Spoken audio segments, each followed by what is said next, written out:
My name's Richard. I'm very conscious that although Jackson and I have been back for 3 weeks, school started up this week, and maybe some of you have just started your year in church, and you've joined in the last 3 months, and you have no idea who we are. We have the privilege of being one of the pastors here, and but also just leading the team that shepherds us and pastors us. And so it's just a great joy to be here, to be on stage, be able to open up the scriptures to us as we continue to go on this journey. And so I'm going to start with a story. 2 steamboats. Okay, some of us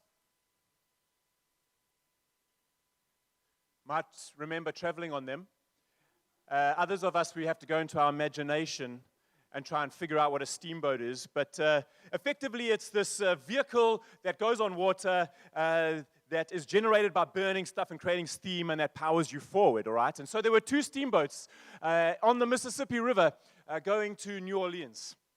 And they came across each other, and they both had cargo with them for sail into New Orleans. And as is the male ego, the 2 captains started to just increase the speed of their boats as they started to want to get there first.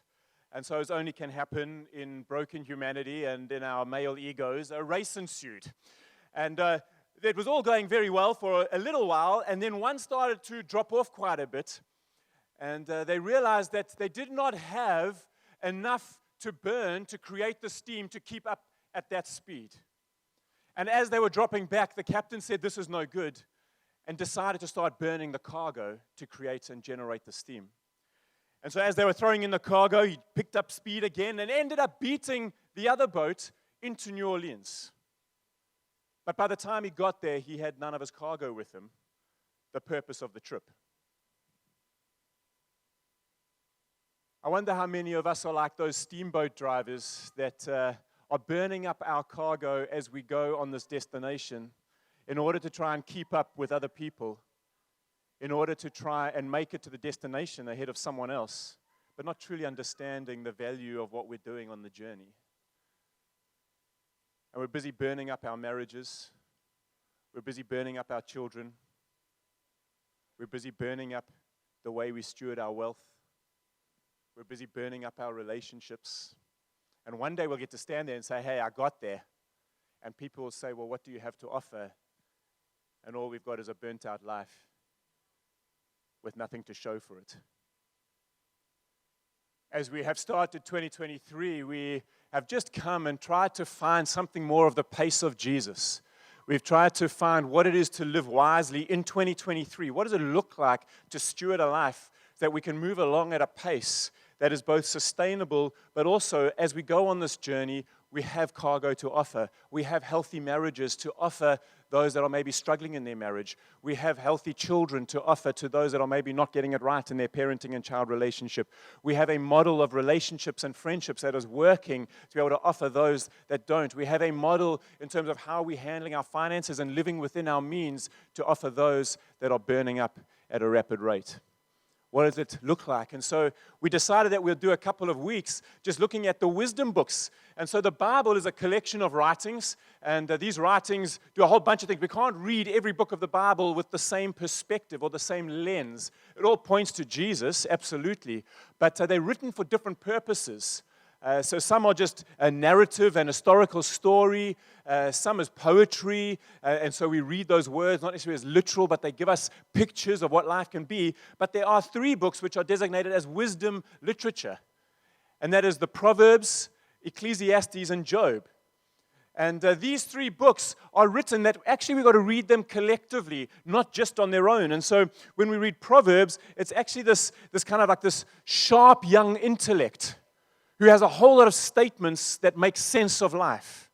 Then we have Ecclesiastes, who's kind of like the middle-aged critic.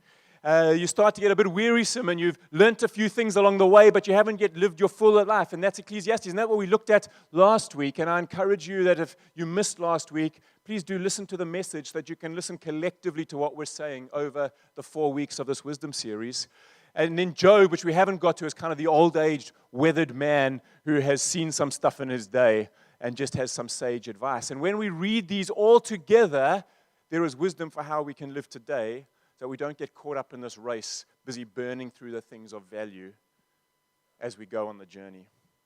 And so last week, I'll just give us a 1-minute recap so we pull it in and kind of have it in our minds. I don't want you to necessarily in this message be ruminating on that, but I'm conscious that there were some people that weren't in this room last week.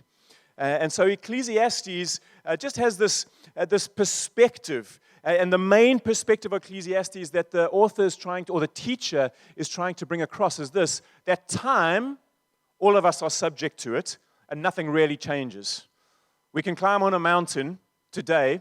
Tomorrow we're off the mountain. In 100 years' time, people are still talking about the mountain, not the fact that you climbed on that mountain. The mountain doesn't even remember you. With time, nothing really changes. You will be forgotten. I'm sorry, as will I, as we have forgotten those that have gone before us. And secondly, death is the great equalizer. Death comes to everybody, rich and poor, educated, uneducated, black, white, Indian, whatever else. Death is the great equalizer. And so when we have that perspective on life, there's a way that we're able to live, because our desire is that if we accept what the author describes as, or the word is hevel, it's the smoke. So we can see it. We can see life. I can see, if I spend time with you, I can see the life that you're living, but when we try to grasp control of it, it just slips through our fingers. It's like smoke. We can see it, but we can't take hold of it. And that's what the teacher is trying to get across in Ecclesiastes, is that life, remember, the middle-aged critic. He's kind of like, I've been trying to build wealth. I've been trying to build this. I've been saying no to every pleasure. I've been saying yes to every pleasure. I've tried everything. But actually, there's no substance to any of that. I can't grab it. So if we are prepared to accept the hevel, the smoke of our life, then we are free to enjoy it as we actually experience it and not as we think it should be. And so we said 3 things last week that Ecclesiastes, the wisdom of Ecclesiastes, taught us is that we should live life joyfully. We should accept that our control is limited and that we should choose to be a person of substance rather than image alone. That was last week. I encourage you to remind yourself of that. But this week, we're going to see what Proverbs has to teach us, and I'm splitting this over 2. And so we've got some for today, some for next Sunday. I've got to have something to keep you coming back. But the Word of God and Jesus should be strong enough. But we're going to look into Proverbs. And we're going to start with Proverbs chapter 1, verses 1 to 7. It says this. This is the introduction, which gives us a bit of a context for what we're reading and how we can gain wisdom for today. The Proverbs of Solomon, son of God, king of Israel, for gaining wisdom and instruction, for understanding words of insight, for receiving instruction in prudent behavior, for doing what is right and just and fair, for giving prudence to those who are simple, knowledge and discretion to the young. Let the wise listen and add to their learning, and let the discerning get guidance for understanding proverbs and parables, the sayings and the riddles of the wise. The fear of the Lord is the beginning of knowledge, but fools despise wisdom and instruction. And so the invitation today is that we would take hold of the Proverbs as we go through a couple of them, something of the overview of what the book is, and then into a couple of individual statements and sayings. The invitation is we can be wise if we take heed and learn from what the Spirit of God has allowed to be in this collection of writings, or we can be foolish and just disregard them. I really want to invite you into that story to gain wisdom so that we can live by wisdom. And so Proverbs is this, in these first couple of verses, there's this 3 categories of people. And so we read it all through the Proverbs. There are these 3 categories of people. There's number 1, those who are moving toward the Lord, and they're called wise. There are those who are moving away from the Lord, and they are called foolish. And there are those who are not moving at all with respect to the Lord, and they are called simple. And so there's the wise, the foolish, and the simple. And again, the encouragement and the invitation as we read this is that the Spirit of God is saying, would you come on the journey of being wise? Not foolish, moving away from the Lord, and not simple, just not moving at all. Would you come on this journey to wisdom? Because the wisdom of the Lord is what gives us strength, what gives us life, what gives us vitality, which teaches us how to live in a broken and crooked world. all of us desire peace. We are able to attain peace when we live by the wisdom of the Lord, regardless of our external circumstances and what is pressing on around us. And so Proverbs is this book. I'm going to just take 2 minutes to give us a bit of an overview and an outline, and then we're going to get into a couple of things. But Proverbs is this young, brilliant teacher that's been able to put words to deep concepts, into sayings and phrases that we're able to remember. Many of you that have read the Proverbs, and maybe you've been doing it for years, you may live by some of them and be able to recount them like this. I encourage you, whether you are new to the Bible or you've been reading it for many years, to put to memory some of the Proverbs, because God has, again, orchestrated these catchy phrases that are so good to live by. But this brilliant young teacher who is called Lady Wisdom, she is able to teach on all subjects of our sexuality, of our relationships, of our marriage, of our parenting, of our wealth, of our character. And so everything is in there. Proverbs has everything in it in terms of wisdom for how we should live. Proverbs is able to see things that most people can't see. There's this word that describes, or the word for wisdom, and forgive me if any of you are scholars, language scholars, but I think it's pronounced kuchma, which is fine, but it's wisdom, and it's an attribute of God, and it's woven into all of creation. And so what it means is there is a way that is wise that you cannot bend or manipulate. It is in the DNA of creation. And so it's this moral law that exists. We can fight it all we like. We are not going to win because we are not the creator. And so wisdom is in the DNA of everything that is, because it's been created by God. And so we can move with the wisdom of the Lord, or we can move against it and be foolish, but you're not going to change it. We again need to surrender to it. So Ecclesiastes' invitation was, can we surrender that not everything's in our control? And Proverbs, again, the essence of it is this, is can we surrender to the moral law that God has put into all of creation so that we are able to move with wisdom as opposed to coming up with our own.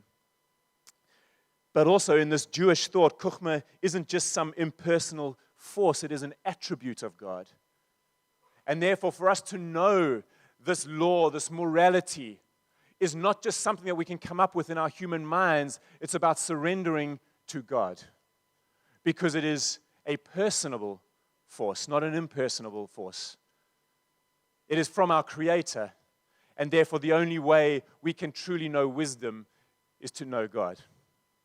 And so the fear of the Lord is the beginning of all wisdom. So this is just something of an outline. And so what we get is the first 9 chapters of Proverbs is this father who's experienced life, and he's giving his son a series of 10 speeches, which we're not going to go into. You can just read it and understand it from that lens. But chapters 1 to 9 is just a father giving his son wisdom, and then chapters 30 and 31 is a mother giving her son wisdom. And so Proverbs is bookended by a father giving son wisdom and a mother giving son wisdom. And then we read chapters 10 to 29, which is all of these sayings.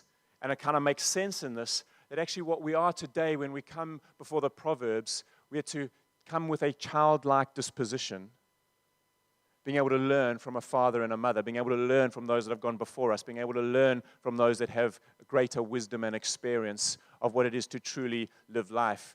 And so I am asking and inviting all of you that are slightly older, who are parents and grandparents and are used to taking the position of father and mother, to remember what it was like to be a child and to put ourselves, if we want to truly learn wisdom from the scriptures today, we have to position ourselves as children before a father and a mother and be able to learn. I know that that is a very foreign concept in today's culture.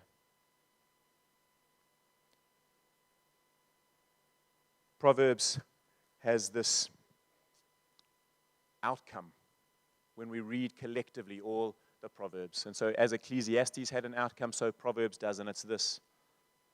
Wisdom and fear of the Lord lead to virtue, which is righteousness, integrity, and generosity. And that leads to success and peace. But folly and evil lead to selfishness and pride, which leads to ruin and shame. And so again, this teacher, this lady wisdom is inviting us to say, there are two options before you. We can follow the words of the wise. We can surrender to knowing God and the fear of the Lord. And what will happen is our lives will become more virtuous, more righteous. They'll become more integrous. They'll become more generous. And that will lead to peace and success. Or we can reject these words, not listen to them, not build our lives upon them, which will lead to increased selfishness and evil, which will lead to ruin and shame. The choice is before us today as a community on a journey with Jesus. What are we going to choose? So let me just start into these three things. I'm conscious that I'm going to be going through some of these proverbs, and it can run the risk of being a bit like a lecture, which is not my heart. And next week we're going to have far more story, and we know that the human mind learns through story. And so please, I know we're not in next Sunday yet, but if we can take this as a collective of proverbs for today and next Sunday, I will do better justice with the two of them together than this one on its own as we go through it. But the first thing we're going to look at is just virtue or righteousness. And a definition for that is just behavior showing high moral standards. High moral standards. So Proverbs teaches us what it is to be a virtuous person. Proverbs teaches us that when we surrender to the Lord, to the Creator, and to the morality that has been put in by our Creator into the universe, into all of creation, if we're able to surrender to that, we will become more righteous. And as we become more righteous, success and peace is what will follow in our lives. And we're starting with virtue because actually it's the very first thing that happened at the creation account, where all things got broken. Because the invitation from our Father and our Creator was this to the first humans, to Adam and Eve, as we name them. The invitation was this: will you walk with me? You're created in my image. But just don't go and eat from that tree of good and evil. Like, I am the determinant of what is good and evil, the Father said. Not I as in Richard. I as in the Father know what is good and evil. And so will you choose to walk with me? And then the story goes, they want to take that power for themselves. They want to define what is good and evil. And we know that now we fast forward however many thousand years, and we live with this terrible state of within our own hearts and minds, we are conflicted between God's morality and our morality. And if we're honest with ourselves, we choose our morality far more often than we choose God's morality. And our morality, sin, I think sometimes we don't like the word sin because we've built it up to mean something like this big monster. Sin is just, in essence, is this. It's missing the mark of God. It's missing the way that God would choose us to live. And so whether we do it by consciously doing something in rebellion to Him or actually just omitting to do something that would be helpful, we're still in sin. And sin leads to brokenness and crookedness. And what Jesus comes to do is to make the crooked straight. And so our lives can be straight from the crookedness. It can be straight from the immorality. We are able to increasingly, the more we choose for something, the more we become that something. And so the more we choose God's morality, the more we choose to surrender, the more we become virtuous, the more we become righteousness, Christ forming in us, many of the scripture writers would say. And so our goal is that Christ would be formed in us. So when people look at us, they see the way of Jesus. They see something of the life of Jesus in us, and so that they too can find that their crookedness can be straightened and they can find the way, the truth, and the life, who we know to be Jesus. And so this is what is taking place here. It was the very battle in the garden. Is what our enemy, what Satan was able to do, was to twist that thing, because he knew that if he could get us to define morality, we would forever be broken and crooked and cut off from God. And Jesus and the Spirit of God have been working since that day with the Father to allow us to come into an upright relationship again. It is what is on offer to us. And so righteousness is not just what you do, it's about who you are, and it is lived out in our relationships. And so righteousness does a few things, as we read in the Proverbs. It accomplishes a few things. And so number one, righteousness delivers from death. It delivers from death. We've got to understand that our lives covered in sin, our lives bent to sin, our lives are not free before we've come to Jesus, not free from sin, is led to death.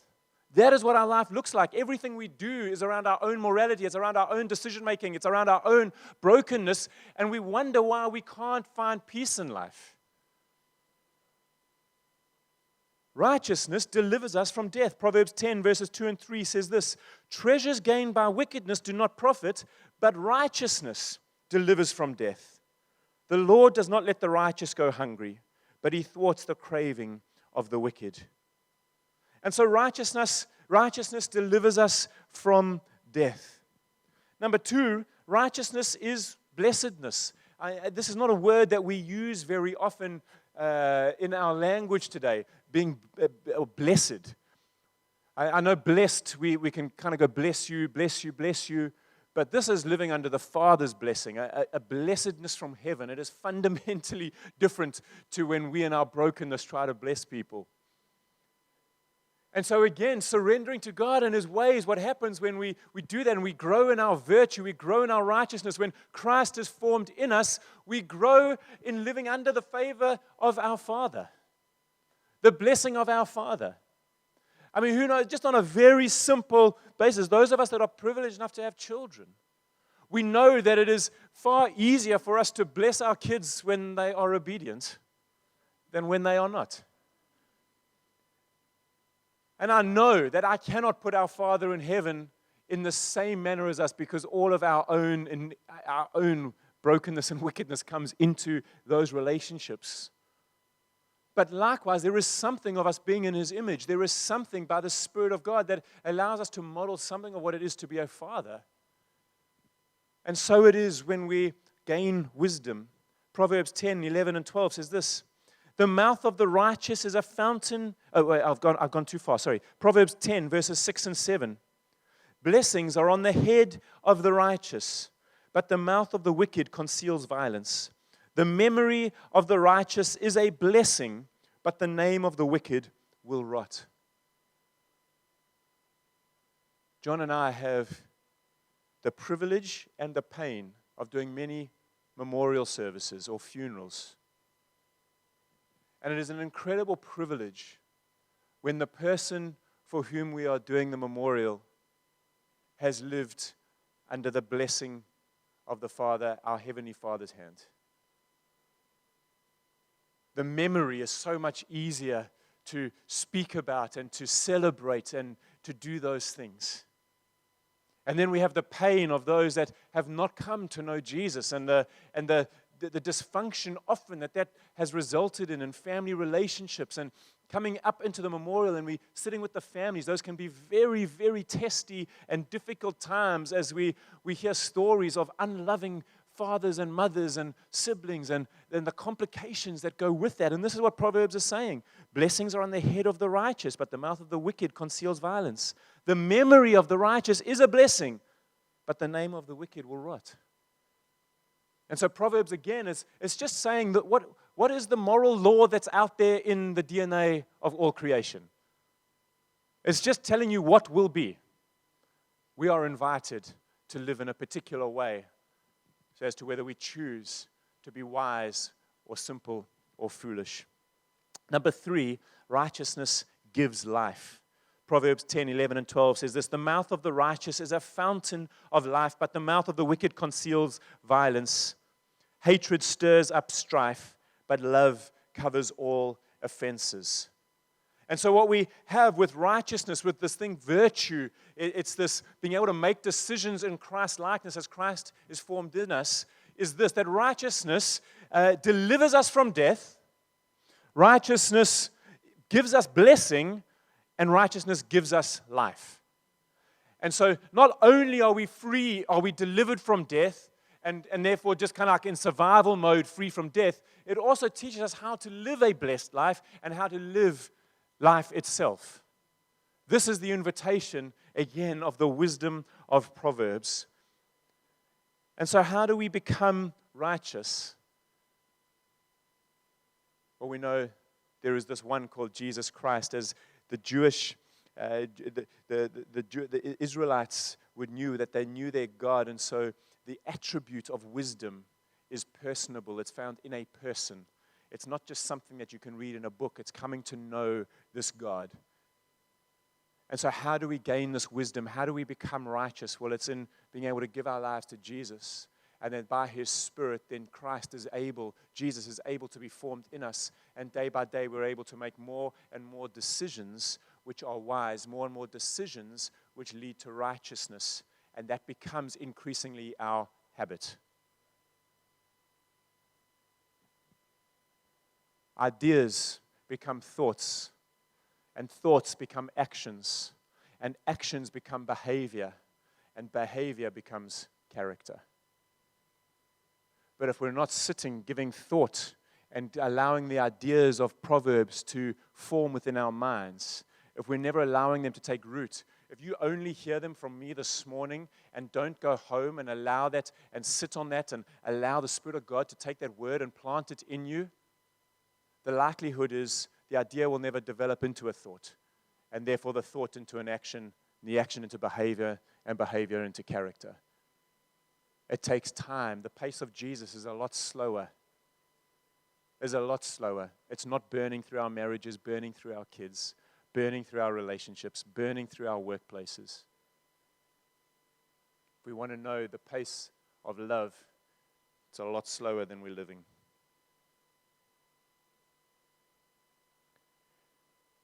Let's look at integrity. Remember, we started with that overview of Proverbs, and it says this, that wisdom and the fear of the Lord leads to righteousness, it leads to integrity, it leads to generosity, and that leads to success and peace. And so let's look at the second element, integrity. Just defined like this, the quality of being honest with strong moral principles, as well as the state of being whole and undivided. Honestly, as a pastor, I think one of the things that I see the most, so it can have different surface expressions, but at the bottom of many of the challenges of us sitting in this room and those outside this room is this, that we have divided hearts. We don't know what it is to be congruent. We don't know what it is for our hearts and our mouths and our actions to all be aligned. And Paul says these words, again, I say this so often from the pulpit because I say them so often. That which I want to, I'm crying out to God, that which I want to do, I don't do, and that what I don't want to do, I do. Why? Because we are human and broken, and we're trusting in this incredible Redeemer, Jesus Christ, to straighten out our crookedness. And it's only in Him there is the way, the truth, and the life. And so integrity is being able to live whole and undivided. So much of our stress and our buckled overness, which even represent itself in our physical, you can see when people are bent over under the weight of crookedness. We know it, we can see it under the weight of sin. Integrity is being able to stand up where our hearts, our mouths, our actions are all in line. And so a couple of things just out of integrity, we see this. Integrity guides, but perversity destroys. Proverbs chapter 10, verse 9, whoever walks in integrity walks securely, but whoever takes crooked paths will be found out. I love this statement. We can get away with some of the things some of the time, but we can't get away with all of the things all of the time. Integrity, you know what integrity does, what I have found? If integrity is the disposition, if there is wholeness and undividedness, it means I can walk out of a meeting and forget what happened in the meeting, knowing that if accusation comes 6 months later, I know how I would have acted in that meeting.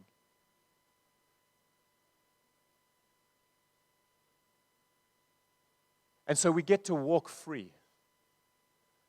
It's when we are not integrous, it's when our hearts and our mouths and our actions aren't aligned, that we go about stressing about what did I really say? Because we have to keep account of all of these things to keep our lives sane and what we think is straight, even though to the outside observer, it's terribly crooked.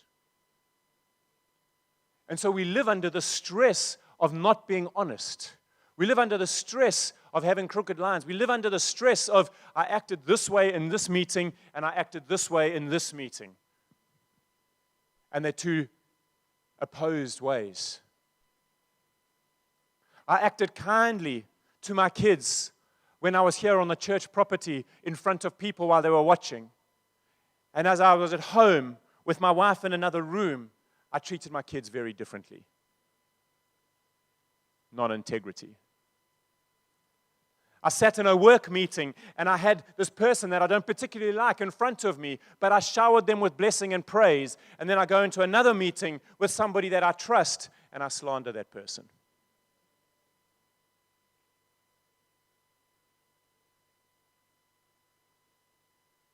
I stand and I would tell you if I'm as a financial advisor or something that all of my financial affairs are in order. And then I come to do my tax return. And I wonder if I can just increase my vehicle allowance or if I can just manipulate something here. Because actually I don't feel like paying tax and I'd actually like some back.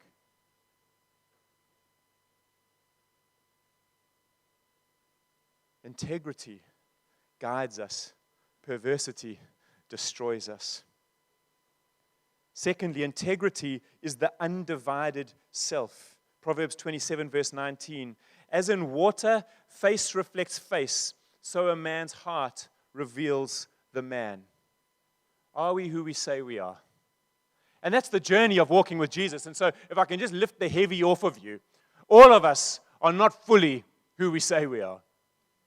And so don't sit there under condemnation. All I'm asking you to do is walk with Jesus, because he will help us become a little bit straighter and a little bit straighter and a little less crooked and a little straighter and a little bit more integrous, which will add a little bit more peace and a little bit more success and a little bit more. And we keep going and we keep going. And as we walk through life, so it gains greater life and traction. We should make what we say consistent with what we do and who we are.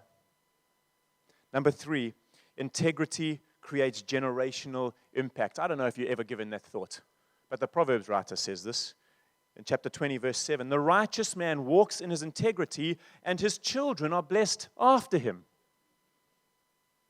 So many of us think about, we want to leave an inheritance to our children. And that would mostly mean something of financial value. And so often what we'll do is we'll forget our integrity to create that financial base for our children.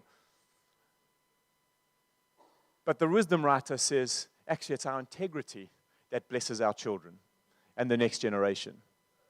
And so as we walk with Jesus, as Christ is formed in us, as integrity grows in us, so our future generations are blessed. Beautiful, hey? Be a person who avoids gossip, lewd joking, foul language, fudging tax returns, anything else that compromises integrity. Let's go on that journey together. Even when it's really hard, even when it means owning up to our own sinfulness and wickedness and brokenness, let's make the integrous decision. Because the beauty of a wise life and the beauty of a community that is following Jesus is there is mercy and there is forgiveness for sin. Love covers over a multitude of sins. So when there is sin, it is not something to hide and cover up and try to walk with a lack of integrity. Rather, we bring it forward so that there can be forgiveness and a restorative, redemptive path walked out together. This is the beauty and the genius of God and his family, that we don't have to allow it to eat us up and we die inside. We're able to confess it and bring it out and be able to live more fully in the light. Thirdly, we're nearly there. You still with me? Generosity. The quality of being kind and generous. And the quality, I love this definition, the quality of being plentiful or large. Plentiful or large. I love that. I love that. I want people when they've left my presence, I would love them to say, Jeepers, isn't he just larger than life? Or wasn't that a plentiful time? I would love people to say that about me. I know there's many people here that know a particular man that leads a church in Pretoria, and you would say that. It is just, he is large and plentiful, and it just keeps coming at you. And it is no surprise that he lives a life of peace and success, and wherever he goes, flourishes. I think we can catch on here to something of this, what it means to be generous. Again, it's not just financial, it's being plentiful. Are we plentiful in our presence when we are living in relationship with somebody? Husband, were you plentiful with your wife this week? In every way. Yes, that includes sexuality. But in every way, were you plentiful? Were you plentiful with your children? Were you large with them? Were you plentiful in your work environment? Generosity is about being plentiful and large. 3 things just about generosity, and then I'm going to wrap this whole thing up. Generosity is a path to blessing. Proverbs chapter 11, verse 24. One person gives freely and gains even more. Another withholds unduly and comes to poverty. See, these are moral laws that God has put into creation. And so if you are sitting there under financial pressure today, may I suggest your next act should be an act of generosity. An act of plentifulness.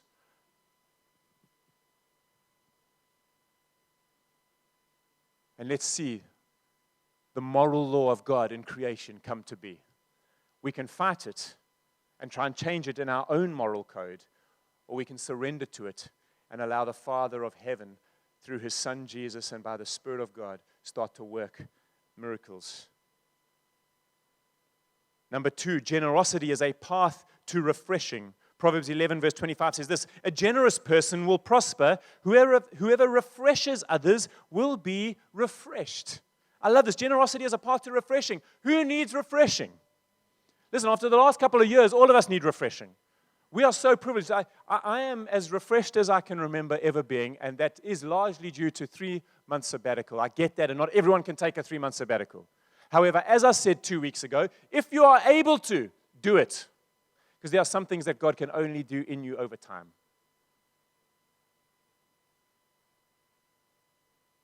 Teach us to number our days right, that we may gain a heart of wisdom. And so next week, I'm sure all of us, we want to number our days right. Some of us have fewer days to live than others. We want to number our days right. We want to live fullness of life. We want to live at peace and successful, and success by the terms of God. And so Proverbs is going to continue to teach us next week as we go in that. But let's live lives of virtue, integrity, and generosity.